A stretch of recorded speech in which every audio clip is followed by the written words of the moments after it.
আসসালামু আলাইকুম, আপনাদেরকে একটা জায়গা দেখাই। এই দেখেন, মানে এই রকমের ট্রেকিং আমি আমার জীবনে দেখি নাই। এটা হলো পাকিস্তানের স্কারদু। ওইখানে একটা পাথর আছে যেটাকে বলা হচ্ছে মাসুর রক। ওইটা আমরা রিচ করার জন্য, ওইটাতে ভিজিট করার জন্য আমি আর আলিফ, ওরে বাবা পা স্লিপ করতেছিল, এই রকমের ট্রেকিং পাড়ি দিতেছি। দেখতেই পাচ্ছেন, আমি আমার লাইফে অনেক ধরনের ট্রেকিং করছি, বাট এইরকম ট্রেকিং আমার লাইফে আমি কখনো করিনি, কি প্রথমবার।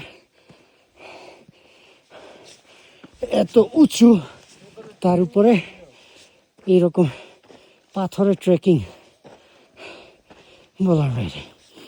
এখানে একটা ছোট্ট গ্রাম, ওখানে আমার মোটরসাইকেল রেখে আসছি। কতটুকু 2 ঘন্টা না, তার বেশি সময় লাগতে পারে। দেখতেই পাচ্ছি এখানে পরিবেশ। ঠিক আছে, আপনারা সম্পূর্ণ ব্লগ আসবে, তখন দেখেন কি পরিমাণ ট্রেকিং করছিলাম।